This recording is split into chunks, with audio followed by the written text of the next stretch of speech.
Ito na po guys, tapos na yung niluto natin. Isasalin na natin siya dito sa lagayan po natin. Yan. Ilagay na natin siya. Para maligpit na natin ito. Tapos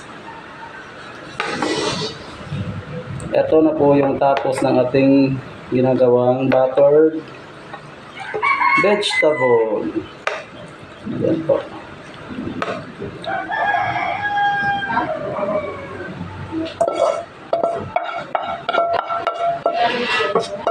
Ito lang yung niluto natin ngayong araw na to guys, kasi yung ginawa natin kahapon na ulam, meron pa po yung kapubos yung hipon, yung shrimp with Chinese beans na ginawa natin kahapon.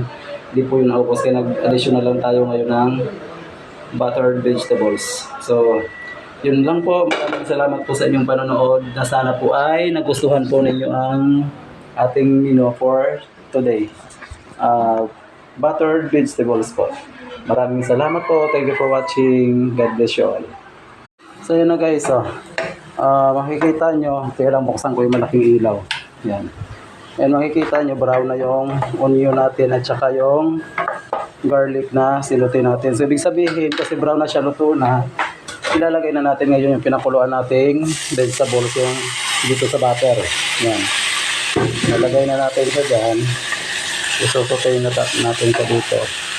Saglit na sutay lang tuloy kasi di ba nga napaboil na natin ito ganun. Na-boil na yan, yung gulay na yan. So, mabilis lang to. So, yan. Ngayon, lalagyan muna natin siya ng black pepper powder. So, yan. Kumayroon na po ng black pepper powder, and isusunod natin lagyan siya ng nor liquid seasoning na ginagamit natin pampalasa, and dadagdagan na lang natin siya ng salt powder din mamaya. So, yan na. So, nakasusin na siya yung gulay natin. Ilagay na, siyempre luto na yan guys, hindi yan pwede magtagal.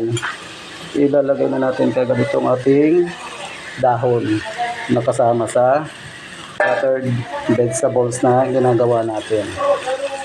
Ayan. Ilalagay na natin yan.